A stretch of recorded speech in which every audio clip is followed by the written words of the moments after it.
YSR Congress party నాయకులకి తాను చేసిన మోసాలు ఏంటో కూడా ఒకసారి అర్థం చేసుకోవాలి.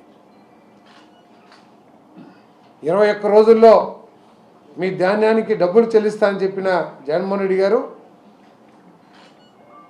3-4 నెలలైనా సరే డబ్బులు చెల్లించలేని దైన్య స్థితిలో ఉంటే ఆ ఎగ్గొట్టిన డబ్బులన్నింటినీ కూడా ఈ ప్రభుత్వం చెల్లించిందని చెప్పేసి మనం చేస్తాం. ఈరోజు అంటున్నారు ప్రజల దగ్గర డబ్బులు లేవని చెప్పేసి. మేము ఎన్టీఆర్ భరోసా 3,000 రూపాయల నుంచి 4,000 రూపాయలు చేసి దాదాపు 63-64 లక్షల మంది లబ్ధిదారులకి ఈ పెన్షన్ కార్యక్రమం ఇస్తున్న విషయం వారికి తెలియదా అని చెప్పేసి అడుగుతా ఉన్నా నేను. ప్రతి నెల 1వ తారీఖున ఒకవేళ 1వ తారీఖు సెలవు అయితే అంతకు ముందు రోజే 31వ తారీఖు 30వ తారీఖు ఆఖరికి 29వ తారీఖును కూడా పెన్షన్ చెల్లించిన విషయాన్ని గుర్తించాలని చెప్పేసి మనం చేస్తానని.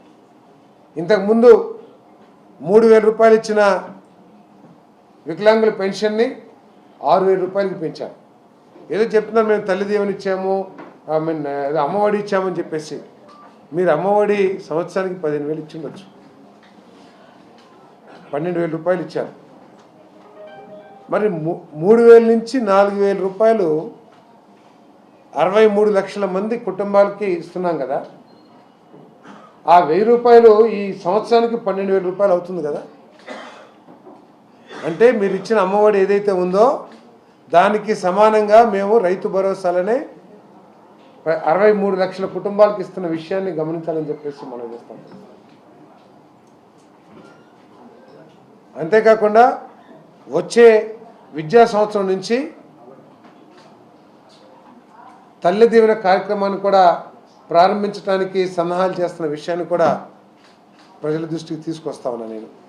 అంటే 12,000 రూపాయలు ప్రతి కుటుంబానికి కూడా అదనంగా 65 లక్షల కుటుంబం 63-64 లక్షల కుటుంబాలకు అదనంగా ఇవ్వటమే కాకుండా మళ్ళీ తల్లి దీవెన కూడా ఇచ్చే కార్యక్రమం చేయబోతున్నామని చెప్పేసి మనం చేస్తా ఉన్నాం.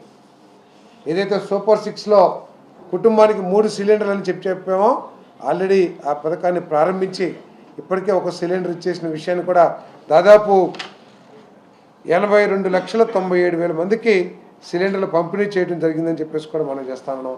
దీని కింద 639 కోట్ల రూపాయలు ఆ 83 లక్షల మంది కుటుంబాలకి చేరిన విషయాన్ని కూడా దృష్టికి తీసుకొస్తా ఉన్నాం. వీటిని మించి భయానక వాతావరణం నుంచి స్వేచ్ఛా వాతావరణంలోకి ఈ ప్రజలందరూ కూడా, తెలుగు ప్రజలందరూ కూడా, ప్రత్యేకంగా ఆంధ్రప్రదేశ్ ప్రజలందరూ కూడా వచ్చారు కాబట్టి సంక్రాంతిని ఘనంగా నిర్వహిస్తున్నారు, సెలబ్రేట్ చేసుకుంటున్నారని చెప్పేసి కూడా తెలియజేస్తారు.